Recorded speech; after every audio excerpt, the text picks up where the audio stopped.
Dans cet épisode du balado compte complet. Sur ce plan-là, le propriétaire, en fait, semblait pas avoir envie de demeurer à Oakland, mais semblait pas avoir de plan non plus, à savoir qu'est-ce que je vais faire. Et même selon notre présentateur, là, selon lui, ce serait pas surprenant que les A's soient vendus, même avant le transfert annoncé à Las Vegas. Je dis bien annoncé parce que c'est pas encore fait. Au jeu!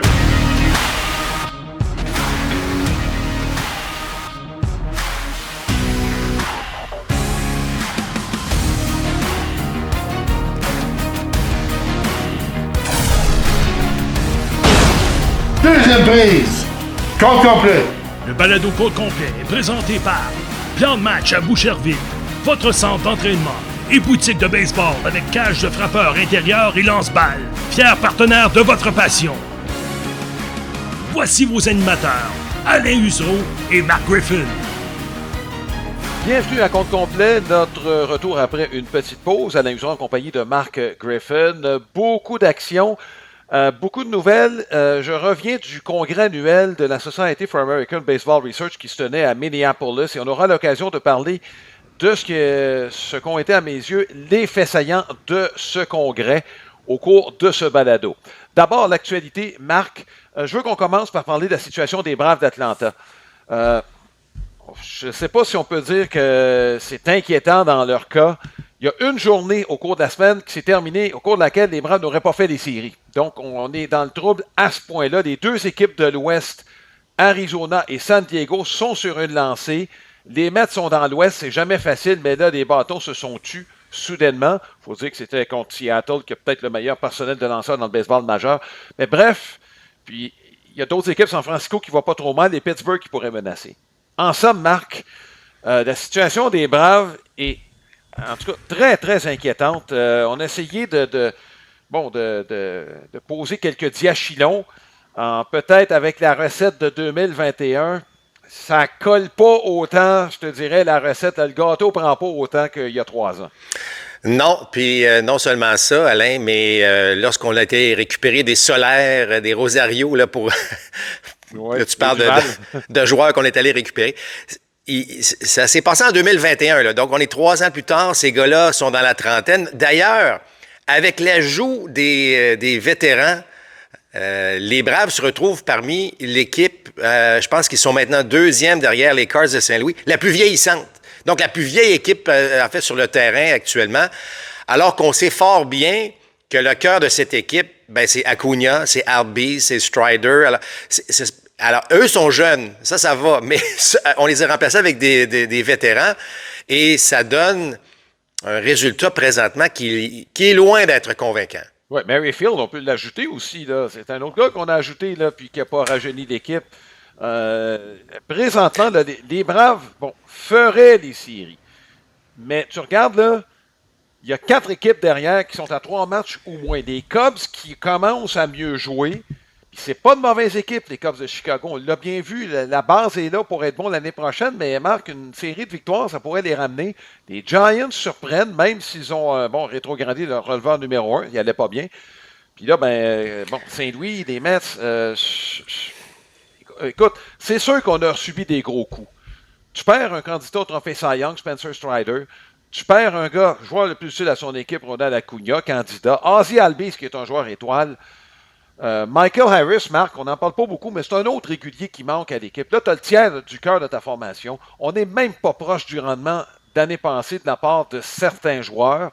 Je pense Austin Riley principalement. Dans le cas d'Olson, va se rendre probablement à 25-30 coups de circuit.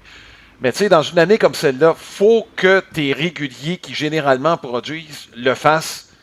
Puis Riley, puis je pourrais ajouter Sean Murphy, il a l'excuse d'avoir été blessé. Mais tu sais, ces gars-là auraient dû en donner un peu plus compte tenu là, de ces blessures-là.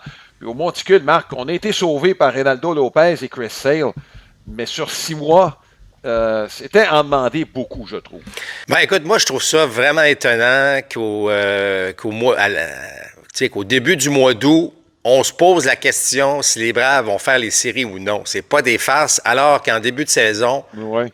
C'était, selon moi, la meilleure équipe sur papier, là. Bon, oui, les Phillies, oui, les Dodgers, mais selon moi, les Braves avaient la meilleure équipe.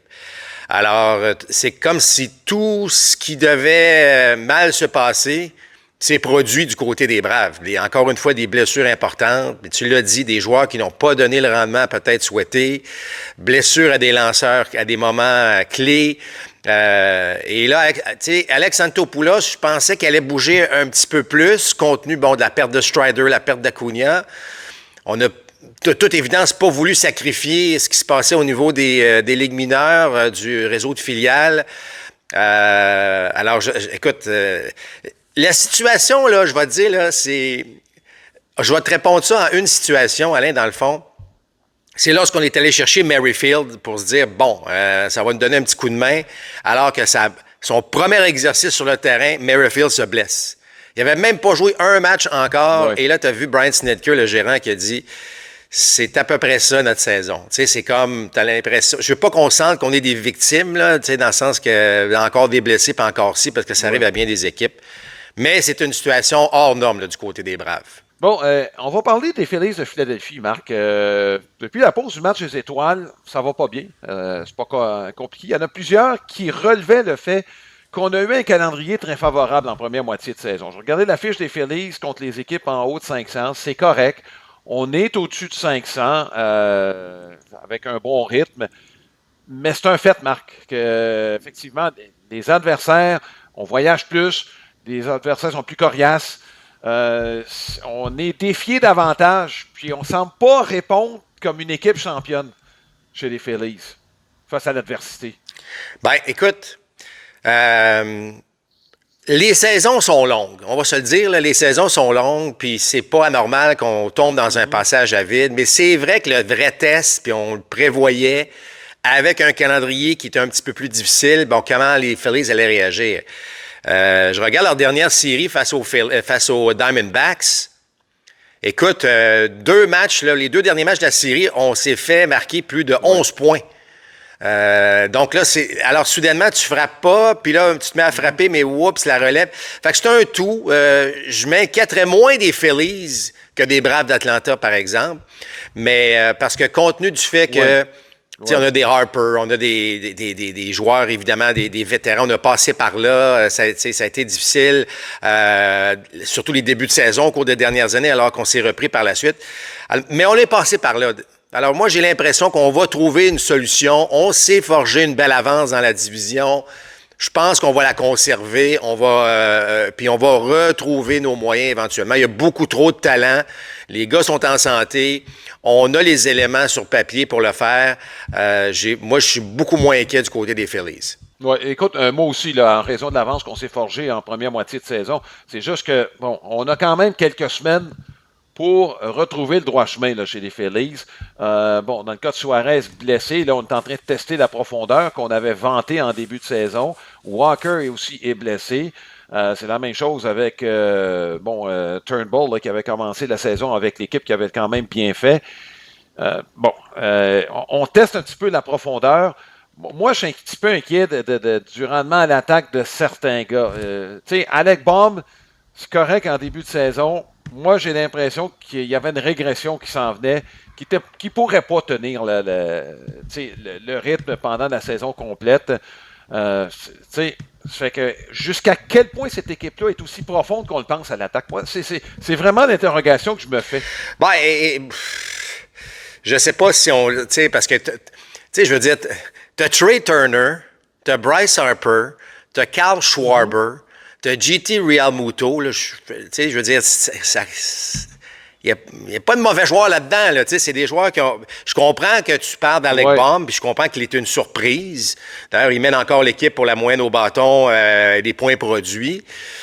Mais pour commettre des bonnes saisons, ça te prend des surprises, ou ça te prend des joueurs qui ont peut-être performé au-delà des attentes. Alors, moi, j'ai pas de problème avec ça. Je pense que on va être à mesure, là, quand ça va compter, je pense que les Phillies vont être là. C'est ce que je veux dire, là, c'est que, tu l'as dit tantôt, si on avait la même discussion, Alain, on est quoi aujourd'hui, là? On est le 12 août.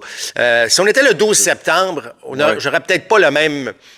les mêmes propos. Là. Je me dirais, bon, là, écoute, on était à 2 semaines des séries, là, il va falloir tourner. Mais on est quand même donc à 6-7 semaines des séries. Moi, je pense qu'il y a encore du temps pour les Phillies. Mais Ceci étant dit, ils ont ce fameux défi de calendrier. Ce n'est pas le calendrier le plus facile d'ici la fin de la saison. Alors, ce sera à eux là, de jouer du baseball peut-être un petit peu plus convaincant. Mais je pense qu'avec le nombre de vétérans, ça va permettre à cette équipe-là de se stabiliser et d'être prêt pour les séries. Oui. Écoute, Marc, brièvement, en fin de semaine, j'étais à Minneapolis et tu comprends que, les Twins, ils sont, sont impliqués dans la course pour une place en série. En fin de semaine, série 4 matchs contre Cleveland. On en parlait énormément dans les médias de Minneapolis.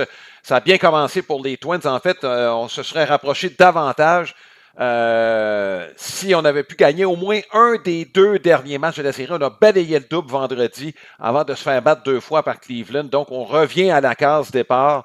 Cleveland qui carbure encore avec ses 3 gars à l'attaque. Du côté de Minnesota, par contre, Marc, on a perdu Joe Ryan. Tu sais, je ne sais pas qu'est-ce que ça va donner. Est-ce que Kansas City va pas être capable de se faufiler à travers ces équipes-là? En tout cas, brièvement, Marc, je ne sais pas ce que tu en penses. Je trouve Cleveland vulnérable, mais les autres équipes ont leurs défis aussi. Mais si Kansas City gagne, conserve leur partant en santé, attention. Bon, plusieurs choses dans tes propos. Premièrement, pour Kansas City, absolument. D'ailleurs, si tu regardes le différentiel des 3 équipes, ils ont le meilleur différentiel. Alors ça veut dire que Kansas City est à surveiller. On parle beaucoup, effectivement, des Twins et des Guardians. L'autre point, tu vois à quel point c'est difficile d'aller chercher, soit de gagner du terrain, soit de rattraper donc une équipe ou de s'éloigner des autres. Alors que là, on avait cette série de 4 entre les deux, puis ça s'est fini nul 2-2. Donc, on a tout ça pour rien finalement. On n'a pas gagné de terrain. Du côté des Twins pour se rapprocher, puis les Guardians ne se sont pas éloignés. Donc, même s'il y a beaucoup de matchs encore à la saison régulière, c'est pas facile d'aller chercher, par exemple, si on est de 3 matchs ou 3 matchs et demi derrière. Alors, il faut vraiment jouer de la bonne balle. Mais le point que je veux souligner là-dedans, c'est qu'effectivement, on parle de cette série Twins-Guardians, les Guardians qui tiennent le coup. Il y a plein de belles choses encore dans cette équipe. Mais les Royals derrière, moi, c'est cette équipe-là qui me ferait peur si j'étais les 2 autres. Écoute, ça lâche pas. Il y a l'air d'avoir une espèce d'inspiration dans cette équipe-là, une détermination qui est fort impressionnante, je vous dirais. Je savais qu'ils avaient... D'ailleurs, Alain, bravo, tu avais prévu là, une saison remarquable de la part des Royals. Ouais. Et c'est le fun que ça se poursuit et qu'ils sont encore dans la discussion au mois d'août. Là. Écoute, je prévoyais pas que ce soit à ce point-là. Honnêtement, là, si tu me disais, est-ce que j'avais prévu qu'il aille en série? Non. Mais je voyais ce qu'ils avaient fait je voyais ce qu'ils avaient acquis comme lanceur, puis moi, je trouvais ça intéressant. On avait déjà Seigneur et Reagan. Donc, mais tu sais, Reagan, il n'y a rien qui garantissait qu'il était pour poursuivre sur ce qu'il avait fait l'année passée. Wonka blessé souvent. Lugo, sur le long terme, oui, j'aimais son étoffe, mais il y avait quand même plusieurs points d'interrogation. Et encore à l'attaque, Marc, il y a des défis de ce côté-là. Mais enfin, ça va être intéressant de voir qu'est-ce qui va se passer. C'est temps de la question de la semaine, qui est une présentation de Sylmar Autoville. C'est votre détaillant pour les pneus de voitures et de camions classiques et antiques. On vous invite à consulter le www.sylmar.ca. La question, elle est fort simple. Est-ce que les Braves vont résister à la poussée des autres équipes et feront-ils des séries? Envoyez vos commentaires à propos de cette question qui paraît sur facebook.com/compte complet balado ou encore sur notre site internet comptecomplet.com. Je vous rappelle notre commanditaire principal, le plan de match, magnifique boutique à Boucherville, boutique de baseball évidemment, donc tous vos besoins en équipement. La boutique en ligne également est disponible. Cage de frappeurs, cours privé, c'est la totale, donc plandematch.com. On les remercie d'ailleurs de leur support. Et je vous rappelle aussi, le meilleur moyen en fait de nous rejoindre ou de nous écouter ou avoir des renseignements sur ce balado, allez visiter notre site internet www.comptecomplet.com. Marc, on va parler un peu des Blue Jays et de la poussée offensive de Vladimir Guerrero. C'est assez spectaculaire ce qu'il a réalisé. Pendant nos reportages et tout ça, depuis 2 semaines, tu l'as mentionné, on semble revoir le Vlad Guerrero de 2021. Oui, écoute, honnêtement, il est spectaculaire. C'est vraiment... mécaniquement, il a l'air plus à point, des élans qui sont plus courts. On semblait vouloir voir Vlad viser la clôture, puis il n'y avait pas les résultats pour. Son élan était donc plus long. Faut pas oublier qu'il faut créer de la vitesse avec notre bâton. Alors, plus on force, moins on est rapide. Puis là, on a l'impression qu'il a compris ça. Il est vraiment redevenu le Vlad de 2021 actuellement. Ça tombe bien parce que devient joueur autonome en 2025. Et il va falloir que les Blue Jays, Alain, se positionnent. Qu'est-ce qu'on fait avec Vlad? Est-ce qu'on le met sous contrat à long terme? Est-ce que c'est lui sur qui on compte pour les prochaines années? La manière dont il joue là, je vais te dire une chose, si les Blue Jays disent « Non, on n'est pas certain, on va perdre Vlad là, après la saison 2025 parce que ce gars-là démontre... » Tu sais, il avait mis la barre haute en 2021. C'est pour ça qu'on était toujours un petit peu, pas déçus, mais on pensait qu'il allait pouvoir nous offrir ce genre de statistiques-là année après année. Là, je vais vous dire une chose, c'est vraiment impressionnant la façon dont il s'est démarqué au cours des dernières semaines et même des derniers mois pour devenir le frappeur intense. Là, vous allez me dire, ouais, c'est trop tard, les Blue Jays sont plus dans la course. Je comprends ça. Mais même si Vlad avait frappé de même depuis le début de la saison, ça prend d'autres là, derrière. On ne peut pas juste se fier à lui. Donc, très impressionné, moi, par ce qu'il a fait au cours des derniers matchs. Et je peux même ajouter quelque chose, Marc. L'an passé, j'avais relevé le fait que Guerrero au bâton, malgré une baisse de production, avait été celui qui avait le plus aidé les Blue Jays de Toronto dans leur quête pour une place en série, ce qui a été le cas éventuellement. Et cette année, j'ai regardé, deux choses. Le WAR offensif, donc ça ne tient pas compte de la défense. Et actuellement, il est 7e dans la Ligue américaine. Je ne te demanderai pas de savoir qui est le premier, on le sait tous. Et en plus, il est parmi les 10 premiers pour la probabilité de gagner, d'avoir aidé son équipe dans un contexte, Marc, où il n'y a pas nécessairement beaucoup de gars sur des buts devant lui. Donc, ce que je veux dire, c'est que Vlad, malgré le fait qu'on n'a pas eu le même rendement depuis 2021, tout n'a pas été noir depuis cette période-là. Vlad, dans les moments importants, ça a encore été le meilleur chez les Blue Jays de Toronto, puis par une bonne marge. Puis même, j'irais jusqu'à dire qu'il est tout près de l'élite, en fait. Même, à mon sens, il l'est, là. Mais, tu sais, compte tenu, qu'on a Judge, Soto, Devers, puis on dit, il n'est pas de la même catégorie. Non, son wire offensif est au niveau de Raphaël Devers, en fait. Si on veut comparer, là, Devers ayant l'avantage de jouer dans un stade qu'il favorise. Bon, écoute, c'est 162 matchs. On en a parlé tantôt. Les saisons sont longues. Ça n'a pas été un bon début. Ça n'a pas été un bon début pour l'équipe et pour lui en termes de puissance. Mais là, il rattrape le temps perdu. Et moi, je pense que, tu sais, je regarde la situation des Blue Jays, Alain. Je regarde le réseau de filiales, ce qui se passe après la saison prochaine. Ça peut être des années plus difficiles. Alors, si on place on met sous contrat un Vlad Guerrero pour montrer un peu notre sérieux, peut-être qu'on va tirer d'autres joueurs autonomes éventuellement, mais il va falloir poser un geste éventuellement là, du côté des Blue Jays de Toronto vis-à-vis Vlad Guerrero, qui semble être le visage de l'équipe. Et là, il est en train de le prouver. Il semble se plaire à Toronto, même si on l'a envoyé en arbitrage en début de saison, même si la saison est difficile. Je pense que c'est sur lui que tout le monde regarde et s'appuie pour la suite des choses. Bon, Marc, rapidement, les White Sox de Chicago, on en a parlé lors de notre dernier balado récemment. Même avant la séquence de 21 défaites, là, désastre annoncé. Dans ce cas-là, on a congédié Pedro Grifol, on a congédié Charlie Montoyo, qui était son adjoint, et 2 autres instructeurs. Écoute, il y en a qui ont relevé le fait qu'on a relevé de leur fonction les 4 instructeurs latinos américains. Je ne sais pas s'il y avait des fictions, des factions, c'est-à-dire à l'intérieur du vestiaire. C'est pas impossible, Marc. Quand ça arrive, faut que tu fasses le ménage. Toujours est-il que là, c'est Grady Sizemore qui était au 2e étage. Je ne sais pas si ça fait partie de ses ambitions d'être le gérant. Ce ne serait pas la première fois que quelqu'un descend en haut pour venir en bas dans le baseball d'aujourd'hui. Ça se fait. Ou il est là seulement pour juger, de voir comment ça se passe sur le terrain, pour évaluer. Mais toujours est-il, Marc, ça remet encore en question le fait qu'on n'ait pas échangé Garrett Crochet et Luis Robert dans ce qui est un marasme total pour les White Sox. Oui, écoute, c'est vraiment, du côté des White Sox, c'est difficile à suivre. Je vais te dire une chose, Alain. lorsque tu connais des saisons de misère comme les White Sox, on va même blâmer la mascotte, là, tu comprends? Là, c'est que tout le monde, c'est la faute à tout le monde. C'est tout le monde n'a pas fait son travail. Alors, dans ce cas-ci, je pense qu'on y va de la voie facile. On congédie tout le personnel d'entraîneur. Il faut sauver la face quelque part. Il faut commencer quelque part. Alors, j'ai l'impression qu'on s'est dit, bon, OK, on recommence à neuf avec un nouveau personnel d'entraîneur. C'est pas fou, dans le cas de Grady Sizemore, de venir évaluer qu'est-ce qui se passe. Puis moi non plus, je connais pas les ambitions de Grady Sizemore. Il a été un bon joueur.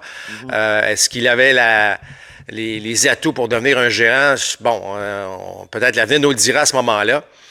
Mais on a utilisé la voie facile. On n'a pas échangé Crochet, on n'a pas échangé Louis Robert, mais on congédie tous les entraîneurs. Donc, c'est comme ça dans le sport. C'est la première étape là, de peut-être différents gestes posés éventuellement. Mais moi, ça va m'en prendre beaucoup pour me convaincre qu'on repart la machine dans la bonne direction du côté des White Sox. Oui, deux anciens expos en passant là-dedans, Grady Sizemore et Doc Sisson, qui a été instructeur dans l'organisation des expos dans le passé. Marc, je vais te parler de mon congrès, parce qu'il y a des sujets qui ont été abordés puis sur lesquels je veux qu'on échange. Et je veux d'abord parler, puisqu'on parle des équipes et de l'actualité, de la situation des A's d'Oakland, pas sur le terrain, mais à l'extérieur du terrain. Il y a eu une présentation qui a été faite, qui a tracé un historique, si tu veux, des A's et des Giants de San Francisco, autrement dit, du marché de la baie de San Francisco. Ce qu'il a maintenu, c'est que, c'était une économie unidimensionnelle quand San Francisco est arrivé là, c'est-à-dire c'est une ville portuaire, puis c'est strictement ce qu'il y avait. Ça a changé au fil du temps, de sorte que selon son évaluation, et là on parle évidemment de l'évolution de la population et de l'économie, c'est pas avant la fin des années 80 que le marché était vraiment en mesure d'accueillir deux équipes. Bon, on ne parle pas de Los Angeles, on ne parle pas de New York et de Chicago, mais on parle d'être capable de le faire. La situation a changé un peu depuis ce temps-là. Là, on connaît la situation actuelle des A's d'Oakland. Et la présentation, ce qu'on laissait voir, c'est que dans le fond, les A's, c'est clair que le propriétaire veut déménager. Par contre, il ne semble pas d'avoir de plan établi. Là, on a parlé de Las Vegas, Marc, mais il n'y a rien de fait. On ne sait même pas quand est-ce qu'un stade va être prêt. Il n'y a pas de terrain. Il n'y a rien qui a été fait là, malgré l'annonce. Et ce que le présentateur disait, c'est que dans le fond, s'il y avait une logique, il y aurait deux équipes dans la région, mais les A's ne seraient pas à Oakland. Ils seraient à San Jose, là où tout se passe économiquement dans le nord de la Californie. C'est là où est l'argent. D'ailleurs, il y a des équipes qui ont déménagé là. Tu sais, les 49ers, officiellement, c'est les 49ers de San Francisco, mais ils sont dans la région de San Jose. Les Sharks sont là. Bref, le bouillonnement économique actuellement, là-bas, dans ce coin-là, c'est à San Jose que ça se passe. Et s'il y avait une logique, les A's, c'est pas à Las Vegas qui partiraient, c'est à San Jose. Donc, de dire qu'il y a une équipe qui va aller à Las Vegas, pour le moment, selon le présentateur, et dont le travail a été exemplaire là, et rigoureux, c'est loin d'être fait qu'on va partir à Las Vegas au moment où on se parle. Mais on veut partir d'Oakland, ça c'est clair. Oui, écoute, d'ailleurs, on va partir d'Oakland, on va se retrouver à Sacramento au cours des 3 prochaines années. C'est vrai que c'est un dossier. Moi, ça me fait penser beaucoup au dossier des Expos. Le dossier, rappelle-toi, où là, on faisait jouer des matchs des Expos à Porto Rico. On n'a pas priorisé moi, je trouve que le baseball majeur, tant qu'à mettre de l'argent ou tant qu'à mettre des efforts dans une relocalisation, pourquoi on rentre pas dans l'organisation même, que le baseball, je sais que chaque organisation est privée puis tout ça, mais il y a 30 équipes dans le baseball. On est-tu capable de rentrer dans celle des A's pour dire, écoutez, voici, quelle est la meilleure solution, quelle est la meilleure possibilité pour le baseball majeur de réussir? Est-ce que c'est à Sacramento? Est-ce que c'est à Vegas? Est-ce que c'est à San Jose? Mais tu peux pas laisser traîner un dossier de même comme on l'a fait depuis des années avec les A's. Là. Je veux dire, c'est pas bon pour le baseball majeur, c'est pas bon pour les joueurs, c'est pas bon pour personne. Alors moi, je suis pas surpris, Alain, que tu me dises que c'est pas un marché qui pourrait soutenir deux équipes. Même si, rappelle-toi, tu as parlé de la fin des années 80, on a eu la fameuse série mondiale A's Giants, qui était, à une époque où financièrement, tout semblait bien fonctionner, mais je ne suis pas surpris d'entendre qu'Oakland, c'est plus difficile. Maintenant, je suis surpris quand même que San Jose serait la solution parce que c'est quand même proche, là, San Jose puis San Francisco. On est proche. Mais je comprends que l'argent est à cet endroit-là. Ouais. Tout ça pour dire qu'il faut... Tu sais, le commissaire, là, ça fait partie de son travail, c'est de s'assurer qu'on stabilise les franchises, qu'il n'y ait pas de franchises qui tirent de la patte, autant financièrement que même au niveau de la popularité du sport. Je pense qu'Oakland va falloir mettre un petit peu plus d'efforts encore. Parce que moi, je suis pas convaincu là, que ça va faire wow d'aller à Sacramento au cours des 3 prochaines années. Là. Non, sûrement pas. Sacramento qui est au nord-est de San Francisco, San Jose tout juste au sud. Ce sera un dossier à suivre. Juste pour terminer sur ce plan-là, le propriétaire, en fait, semblait pas avoir envie de demeurer à Oakland, mais semblait pas avoir de plan non plus, à savoir qu'est-ce que je vais faire. Et même selon notre présentateur, là, selon lui, ce ne serait pas surprenant que les A's soient vendus, même avant le transfert annoncé à Las Vegas. Je dis bien annoncé parce que ce n'est pas encore fait. Bon, c'est le temps de la carte de la semaine qui est une présentation de card-union.ca. C'est votre détaillant de cartes sportives et non sportives. Plus de 14 000 articles en vente sur eBay. On va arrêter notre dévolu sur Jesse Chavez. Pourquoi lui? Écoutez, on n'a pas fait de balado la semaine dernière, mais c'était notre balado régulier après la période de transaction. Et Jesse Chavez est un des joueurs, sinon le joueur qui s'est fait échanger le plus souvent au cours de sa carrière. Je parle même pas des fois où il a été libéré et embauché comme joueur autonome. C'est peut-être le joueur favori d'Alex Antopoulos en plus. Parce qu'on compte pas le nombre de fois où les Braves d'Atlanta l'ont ramené dans le giron. Jesse Chavez est dans le baseball majeur depuis 2008. A joué avec 9 équipes. C'est avec les Braves qu'il a joué le plus souvent. C'est pas là où il y a eu le plus de manches. C'est avec les A's d'Oakland parce qu'il a lancé là comme partant. Il y a avec les Angels qui a fait quelques séjours aussi. Jesse Chavez, 17 ans dans le baseball majeur, c'est un exploit absolument remarquable pour quelqu'un qui lance pas à 90 000 à l'heure. Et pourquoi lui? Écoutez, regardez la carte qu'on vous présente là. Topps Chrome utilise les mêmes images pour la conception des séries régulières, mais c'est du papier chromé qu'on a utilisé pour créer des produits haut de gamme. Ça fait près de 30 ans depuis 1996. Puis au verso, d'accord, de Jesse Chavez, on marque les changements d'équipe qui sont innombrables. En fait, dans son cas, peut-être élargir un peu la carte, là, je pense qu'il n'y a pas assez d'espace pour lui. Donc, Marc, j'aimerais que tu me parles un petit peu de... Moi, je trouve que c'est un exploit que ce gars-là soit encore dans le baseball majeur. J'ai vu son camp d'entraînement, le début de son camp d'entraînement avec les White Sox de Chicago. C'était épouvantable. Un gars qui n'a pas été capable de faire l'équipe avec les White Sox, surtout avec les Braves d'Atlanta. C'est quand même tout... Je pense que cette saison résume un peu la carrière de Jesse Chavez. Moi, là, tu sais, un des critères que j'aime beaucoup évaluer, c'est la constance sur une longue période de temps. C'est là que je trouve qu'on sépare vraiment les bons joueurs, les excellents aux autres. Mais moi, ce que j'aime dans le cas de cette carrière-là, oui, c'est la longévité, c'est le fait d'avoir été efficace longtemps, mais encore une fois, je reviens souvent à ça, mais c'est pas un gars qui a un physique imposant. Ouais. On parle, lui, de à peine 6 pieds, 180 livres.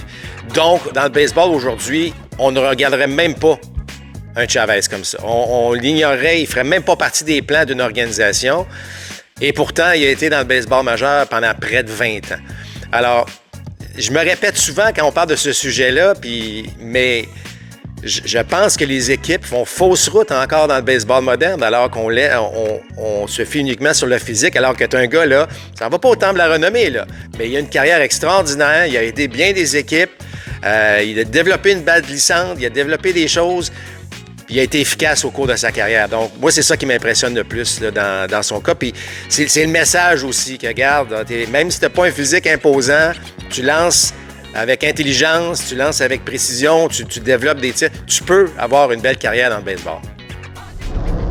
C'est le moment de notre segment Baseball de Québec. On entre dans la période où il y a eu beaucoup de championnats provinciaux, il y a des championnats canadiens qui se déroulent. D'ailleurs, au cours du dernier week-end, il y avait ce qu'on appelle la Canada Cup. Alors, ça regroupe les meilleurs 17 ans de chacune des provinces. Le Québec a perdu en finale. Donc, un très beau tournoi pour le Québec, représenté par l'Académie de baseball du Canada. Et se sont avoués vaincus contre la Colombie-Britannique, mais un très, très beau tournoi. Encore une fois, allez sur le site de Baseball Québec pour connaître en fait les différents championnats canadiens ou québécois et ceux qui l'ont emporté. D'ailleurs, Laval va recevoir les championnats canadiens au cours du 22 au 25 août. Alors, c'est sur les terrains de baseball de Laval, les meilleurs 15 ans et moins, donc les 14-15 ans, entre autres, ou les plus anciens, la catégorie Bantam. Donc, on va se retrouver à Laval. Alors, bonne chance aux organisateurs. C'est pas toujours évident d'organiser un championnat canadien. Ce sera pour une deuxième année consécutive pour cette organisation. Donc, on leur souhaite la meilleure des chances. Et je vous rappelle, là, on commence à entrer... on est à la fin de la saison. Le fameux moitié-moitié de Baseball Québec. Enfin, allez sur labaldor.com pour acheter vos billets. Alors, c'est un moitié-moitié, un 50-50 si vous préférez. Tout au long de la saison, il y a d'excellents prix, en plus du prix en argent. Et Baseball Québec, évidemment, qui... vous savez, tout cet argent-là récupéré, ça permet justement à des équipes, par exemple, qui font les championnats canadiens, les joueurs qui ont été sélectionnés, ben c'est pas tout le monde qui a les moyens de se rendre là parce qu'on demande aux joueurs aussi une contribution. On veut plus demander de contribution aux joueurs. Alors, on veut éventuellement avoir des montants d'argent suffisants. Alors, un moitié-moitié sert justement parfois à des choses comme ça et à bien d'autres programmes, autant pour les débutants que pour les joueurs qui s'en vont au championnat canadien. Donc, allez sur labaldor.com et achetez vos billets. Bon, Marc, on va continuer sur ce fameux congrès à Minneapolis qui a lieu. Écoute, il y a eu différents panels. Il y a eu un panel de frappeurs au cours desquels on a pu entendre Tony Oliva et Rod Carew. Et il faut que je te raconte l'anecdote que Rod Carew nous a racontée, juste pour te donner une idée de ce que les joueurs, leur préparation. C'est que Rod Carew avait un petit cahier noir dans lequel il prenait beaucoup de notes. Et là, il frappait à volonté Catfish Hunter des Yankees de New York. Et Thurman Munson, à un moment donné, lui demande, bon, tu as regardé mes signes, toi, là? Il dit non. Il dit, je connais Catfish Hunter, je connais ses tendances. Fait que là, il est au bâton, puis là, pendant qu'il fait son élan, Rod Carew dit à Thurman Munson ce qui s'en vient. Tu sais, rapide à l'intérieur. Bon, c'est exactement ce qui s'en vient. Là, il arrive, deuxième lancé, puis encore une fois, le tir, je ne me souviens pas exactement ce que c'était. Et là, Thurman Munson lui dit, il dit, là, tu regardes, il dit, tu sais que le prochain lancé, là, ça va être haut à l'intérieur. Hein? Et Carew dit, fais ce que tu as à faire. Carew s'installe, là, Catfish Hunter fait son élan, et Carew dit, balle à effet, coin extérieur, double au champ gauche. C'est exactement ce qui est arrivé. Voyons donc. Thurman Munson lui avait... Thurman Munson lui avait tendu un piège. Carew, écoute, les gars se respectent quand même minimalement. C'était 3 vétérans qui étaient là depuis un petit moment. Et Carew s'est retrouvé au deuxième à la suite. Puis c'est après ça qu'ils ont échangé puis que Thurman Munson lui a demandé, il dit, t'as-tu vraiment un cahier? Oui. Puis il lui a montré un petit cahier noir. Bon, ben Munson, il dit, je pense que je vais m'en acheter un. Donc, évidemment, pas celui de Rod Carew. Mais, écoute, c'était très amusant. Rod Carew qui, honnêtement, a été très généreux. Le fait saillant, par contre, c'était le panel des lanceurs. Et là, je vais te nommer les 4 qui étaient là. Il y avait Bird Blyleven, il y avait Jim Cott, il y avait Glenn Perkins, qui vient du Minnesota, en fait, et qui a été releveur numéro 1. Rappelle-toi, Marc, le match des étoiles qu'on avait fait à Minneapolis, c'est lui qui avait terminé le match pour la Ligue américaine. Et on avait Troy Hawkins. Les 4 ont joué pour les Twins. Les 4 sont encore actifs comme analystes à la télé. Et écoute, c'était vraiment super. Jim Cott qui a parlé de l'importance de transmettre le savoir. Tu sais, il parlait de ses débuts dans le baseball majeur à la fin des années 50, puis à sa deuxième année, il ne savait pas, exactement, il voyait Whitey Ford, puis il avait le goût d'aller lui parler, puis il a eu le cran à un moment donné d'aller le voir. Puis tu sais, Whitey Ford, qui était quand même un vétéran là, qui était établi dans le baseball majeur, puis là, il est allé le voir parce qu'il voulait savoir un petit peu comment sa balle tombante, comment ce qu'il faisait pour... Puis finalement, Whitey Ford, au lieu d'envoyer promener, il a été très généreux. Puis c'est ce que Jim Cott il dit l'importance de transmettre le savoir. Tu sais. Et là, bien évidemment, dans la génération la plus récente avec Glenn Perkins, qui disait, il dit avec les informations qu'on a aujourd'hui, il dit moi quand je suis arrivé, il dit mon instructeur des lanceurs m'a dit regarde là, ta balle courbe, là, ça vaut pas grand-chose. Il dit, lance donc une balle glissante. Puis il dit, puis effectivement, il dit, avec les connaissances qu'on a, il dit, avec les vidéos puis tout ça, ben au lieu de prendre 3, 4, 5 semaines avant de maîtriser ma balle, ça a pris une séance au monticule d'exercice, puis c'était fait. C'est comme ça que je suis devenu releveur numéro 1. Par contre, Marc, là où j'ai le goût de t'entendre, c'est qu'à un moment donné, il y a eu un débat entre Jim Cott et LaTroy Hawkins. LaTroy Hawkins défend les informations qui sont disponibles pour les lanceurs. Là même, moi, j'aurais aimé ça avoir ces informations-là, alors que c'est connu que Jim Cott, c'est pas un gros fan de la façon de faire aujourd'hui. Tu sais, les défenses adaptées, lui, là, disons qu'il l'a à travers la gorge. Il s'en est jamais caché. Bon, il aimait placer lui-même ses joueurs en défense, il l'a dit. Il dit, moi, mes voltigeurs, là, je voulais pas que... moi, je voulais déséquilibrer les frappeurs. Puis le petit ballon par-dessus le deuxième but, je voulais pas qu'il tombe. Je voulais que mes voltigeurs jouent proche. Puis je leur disais, si ça passe par-dessus votre tête, ben c'est de ma faute. Ceci étant dit, Jim Cott, et là, commençait à parler. Et là, il parlait de lancer selon le score. Puis lui, c'est ce que Jim Cott mentionne dans le baseball moderne, tu l'as dit souvent, Marc. Lancer une balle rapide, lancer une balle rapide dans un compte de balle rapide, ça n'existe plus aujourd'hui. Puis Jim Cott disait, lancer selon la situation, il dit, pourtant ça s'enseigne, puis tout ça. Puis LaTroy Hawkins disait, non, il dit, j'ai pas d'affaire à lancer une balle rapide en plein centre, même si c'est 5-0 en huitième. Je veux garder ça 5-0, moi. Donc, écoute, ça a duré pendant plusieurs minutes et les deux avaient des bons arguments. J'aurais aimé enregistrer le tout. C'est probablement disponible sur le site du Congrès. Mais j'aimerais ça avoir ton idée là-dessus, Marc, parce que les deux avaient raison à quelque part. Tu sais, LaTroy Hawkins qui dit, moi, je veux garder ça 5-0. Je n'ai pas envie d'accorder 2 points, puis de lancer ce qu'il appelle un fat pitch, autrement dit, une balle rapide en plein centre que le frappeur pourrait expédier de l'autre côté. J'ai le goût de t'entendre là-dessus, Marc, même si, bon, on n'est pas dans l'énergie du débat, mais c'était vraiment, c'était fascinant de les entendre tous les deux. Ben, écoute, oui, je peux facilement imaginer une discussion de la sorte. Bon, quel âge a Jim Cott, Alain? Il est dans les 80, puis je peux te dire qu'il est encore très en forme, là, puis tu sais, il n'y avait aucune hésitation dans sa façon de s'exprimer. Bon, écoute, moi, je trouve ça fascinant. J'aime ça, ces débats-là, parce que, tu sais, je veux dire, le baseball reste un des sports, qui a évolué beaucoup en termes, de technologie, mais ça reste un bâton de bois, ça reste une balle, tu sais, la stratégie, oui, la philosophie a peut-être changé un peu, mais ça reste quand même que ce qui s'est fait dans le passé peut servir encore et ce qui se fait aujourd'hui peut certes aider. Tu sais, on peut marier donc les générations pour que ça fonctionne bien. D'ailleurs, tu sais, on s'est souvent parlé, Alain, qu'on peut effectivement prendre toute l'information qu'on a, mais combiner un petit peu à notre expérience baseball, ou excusez l'expression, mais notre gut feeling, puis prendre des décisions à ce niveau-là, et non tout un, tout l'autre. Alors, c'est pour ça que Jim Cott, dans la génération où il a joué, il a été très bon, il est analyste depuis, donc il a évolué probablement un peu avec le baseball à ce niveau-là, mais moi, là, j'ai jamais été un lanceur. Donc, je ne peux pas vous dire que je suis dans la tête d'un lanceur, mais ma philosophie, moi, serait que je vais essayer de retirer le frappeur dans le moins de tirs possible. Je sais que le retrait sur des prises, c'est le fun. Ça doit être le fun d'être un lanceur, Alain, puis lancer à des vitesses folles, puis voir le gars s'élancer dans le vide. J'ai pas de problème avec ça. Mais j'aime mieux la philosophie du gars de dire, je veux pas me retrouver dans un compte de 3-1, justement pour être obligé de lancer une bonne vieille balle rapide en plein centre pour essayer de... moi, j'aime la philosophie un petit peu plus des années, peut-être 90, fin des années 80, où...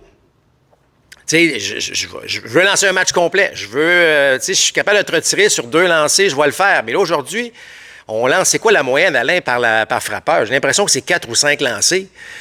Donc... On est à peu près à 4. Là. Alors, ça veut dire quoi? Ça veut dire que je peux plus vraiment lancer à partir de la 6e manche. J'ai 90, 95 sans lancer. C'est ce que j'aime un petit peu moins des lanceurs aujourd'hui. Tu sais, on a tombé encore une fois en amour avec la puissance. On veut retirer tout le monde sur des prises. Je comprends tout ça, mais si j'étais lanceur ou si j'enseignais à des jeunes de lancer, là, je parle des jeunes de 17-18 ans, là, pas des jeunes de 7 ou 8 ans, là, mais dans la philosophie de lancer, moi, j'irais plus dans cette option-là. Donc, tu sais, moi, je serais un petit peu plus vieux jeu. Je serais un peu plus comme Jim Cott. OK, 3-1, je me suis retrouvé dans cette situation-là. Je vous dis pas de lancer une rapide en plein centre. Mais est-ce que je vais lancer une courbe à 3-1?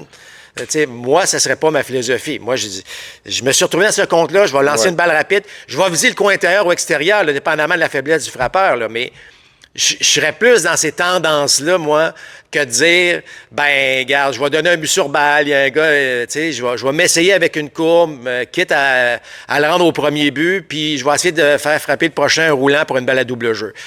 Moi, je serais pas de cette philosophie-là. Oui, bien écoute, je te dis, là, on pourrait continuer de débattre là-dessus, là, du côté de ces lanceurs-là. C'était vraiment fascinant de les entendre. Puis, Marc, comme je le mentionnais, il n'y en a pas un des deux qui avait tort. Exact. Chacun avait des arguments qui se tenaient. Là. D'autres choses sur lesquelles j'ai porté mon attention, Marc, on a donné le prix Roland Aymon pour quelqu'un qui s'est démarqué dans le monde du recrutement.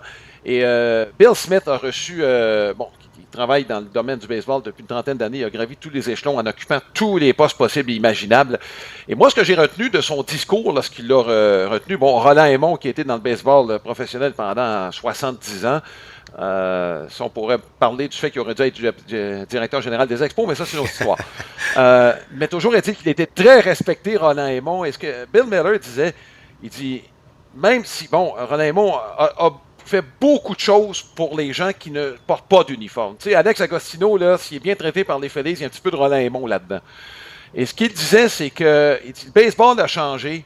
Puis il dit Roland Aymon serait fier de ce que le baseball est devenu. Puis ceux qui n'ont pas été capables de s'adapter avec la réalité d'aujourd'hui, c'est bien dommage, mais si tu n'es pas capable de suivre la parade, ben t'es dépassé. Regarde, c'est carrément ce qu'il a dit. Et tu parles de quelqu'un là, qui est dans le baseball depuis longtemps. C'est pas un discours qu'on entend si souvent que ça, Marc. Des gens qui ont évolué, surtout dans le recrutement il y a 30 ans, et, qui pourraient en vouloir sur la façon moderne de faire les choses depuis Moneyball. Ben effectivement, tu l'as dit depuis Moneyball. Le film ou le livre, là, peu importe si vous l'avez vu ou lu, indique très bien le changement de philosophie. Par contre, on est peut-être allé un petit peu trop loin, Alain. C'est-à-dire qu'il n'y a plus le fameux, ce qu'on appelle l'advanced scout ou le dépisteur qui s'en va voir l'équipe. Qui va venir, par exemple, jouer 3 matchs chez vous. Là. Exemple, à l'époque des Expos, si les Mets s'en viennent pour une série de 3, ben, les Expos envoyaient un dépisteur voir les Mets. Qu'est-ce qui se passe avec les Mets actuellement? Alors qu'on suit uniquement aux chiffres aujourd'hui, je pense qu'il pourrait y avoir une tendance que ça pourrait revenir. Et ça, j'aimerais ça. C'est pour ça que le mariage... Je comprends qu'il faut évoluer. J'ai pas de problème, absolument. J'aime les nouvelles réglementations. Il y a plein de choses que j'aime, que le baseball s'en va dans la bonne direction. Mais j'ai juste un petit peu, puis là, c'est peut-être la société en général, mais je veux peut-être, qu'on n'oublie pas le petit côté humain qui fait que le sport reste humain. Des fois, j'ai l'impression qu'on déborde un peu de ce côté-là. Oui. Marc, un dernier panel sur lequel je veux m'attarder, c'est le panel des arbitres. Ton bon ami Jeff Nelson était là. Écoute, il a raconté une anecdote, en fait. Écoute, lui a commencé sa carrière professionnelle en 89. Il est de la région de Saint-Paul, Minneapolis en passant, une des raisons pour laquelle il était là. Retraité, sa première année comme retraité, mais encore impliqué, Marc, comme observateur des arbitres. Donc, Jeff Nelson racontait qu'à sa première année, on a mentionné que la Ligue Southern, les dirigeants de la Ligue Southern disaient on n'est pas prêt pour avoir des arbitres afro-américains dans notre ligue. T'es en 89. Tu t'imagines, Marc, t'étais, écoute, 40 quelques années après l'arrivée de Jackie Robinson. Tu sais, je sais qu'il reste encore du travail à faire, mais écoute, moi, ça m'a énormément surpris ce genre de commentaires, comme quoi qu'on a encore, je pense du travail à faire du côté de la société. Mais l'anecdote que j'ai retenue, Marc, c'est que lui, il n'y a personne qui voulait le voir derrière le marbre à sa première année professionnelle. Puis c'est son superviseur, celui qui s'occupait des arbitres, qui a dit aux autres équipes, vous allez l'endurer parce que il est là pour la saison. En fait, je sais que tu as eu quelques débats avec lui au cours de ta carrière d'arbitre. Alain, je te pose la question. Rappelle-toi ce que je t'avais dit, les premières rencontres qu'on a eues lorsqu'on a jasé d'arbitre. J'ai dit, moi, Jeff Nielsen, je l'ai connu. C'était sa première année professionnelle. C'était ma première année professionnelle. On s'entendait pas super bien. Moi, j'étais un voleur de but. Une couple de fois, il m'a retiré alors que je n'étais pas d'accord. Puis, je l'ai jamais trouvé très solide. On va dire ça de même, alors que d'autres ont été très, très bons. Mais il a toujours été très sympathique. Et d'ailleurs, rappelle-toi, lorsqu'on a eu la Série mondiale à Los Angeles, il était d'ailleurs un des officiels de la Série mondiale à ce moment-là. Et j'étais allé le voir. Et il s'était rappelé de moi. Je ne suis pas sûr que c'était pour les bonnes raisons, mais il s'était rappelé de moi quand même. Oui. Et une des panélistes, c'était Emma Charlesworth-Seller, qui a passé 6 ans comme arbitre. Elle s'est retirée il y a 2 ans, mais toujours impliquée dans la formation d'arbitre et a eu l'occasion de côtoyer Tania Millette. D'ailleurs, quand je me suis présenté à elle, que je lui ai dit que je venais de Montréal, tout de suite, elle m'a demandé, tout de suite, elle a sorti le nom de Tania, pour qui elle a énormément de respect. Comme je te dis, ils se sont côtoyés parce que Tania, il faut dire que c'est pas sa deuxième tentative d'être professionnelle. Elle avait décidé pour des raisons personnelles de ne pas continuer la première fois, mais là, elle a décidé d'y aller avec son va-tout. Donc, je peux dire, Emma Charlesworth-Seller, qui était très enthousiaste à l'idée qu'elle soit de retour comme arbitre. Bref, c'était un congrès, Marc, là, où il y a, comme d'habitude, il y a énormément d'informations qui étaient disponibles pour les panélistes. Et en fait, la plupart des présentations sont disponibles aussi sur le web. C'est pas, je veux juste dire, il y avait à peu près 600 congressistes sur place. Tu peux pas tout voir parce que souvent, il y a 2 présentations en même temps. Et c'est pas destiné seulement aux spécialistes. N'importe qui peut être membre et peut avoir accès à une tonne d'informations. Et surtout, plus important en ce qui me concerne, en tout cas, à un réseau qui te permet de te garder en contact avec des comités qui sont aussi larges que le comité social, économique, statistique. Bref, il y en a pour les fous et les fins. Voilà, donc Marc, c'est le temps de présenter les matchs de la semaine, lundi, mercredi et dimanche, présenté par la Boutique des Fans. C'est votre boutique de cartes sportives et d'objets de collection à Hawkesbury, en plus de vous offrir des cartes Pokémon, Magic the Gathering et des figurines Funko Pop. On vous invite à consulter laboutiquedesfans.ca. 3 matchs cette semaine, les 3 à RDS. On verra les Red Sox de Boston ce lundi. Ça n'a pas été un gros week-end contre les Astros de Houston. Ils vont tenter de se reprendre contre l'autre équipe du Texas. En fait, c'est une séquence au cours de laquelle les Red Sox affrontent les Rangers et les Astros principalement sur une période de 2 semaines. Donc, les Rangers ce soir au Fenway Park à compter de 19h. Les matchs au Fenway Park sont la plupart du temps assez divertissants. Mercredi, on verra 2 meneurs de division, les Dodgers de Los Angeles contre les Brewers de Milwaukee. C'est un match qu'on vous présente à RDS encore une fois. C'est à 20h puisque ce sera à Milwaukee. Et dimanche, on verra les Yankees de New York. C'est pas souvent, Marc, que vous avez fait Seattle avec Jasmin Leroux au cours de la fin de semaine. C'est pas souvent qu'on voit les Tigers de Détroit. Je dirais surtout depuis les belles années de Miguel Cabrera. On va aller voir les Tigers ce dimanche accueillir les Yankees de New York comme à chaque dimanche. Le match vous est présenté à 19h. J'espère que ce balado vous a plu. On vous souhaite une excellente semaine de baseball. On se donne rendez-vous lundi prochain. Bye bye. Balado compte complet vous a été présenté par Plan de match à Boucherville, fier partenaire de votre passion.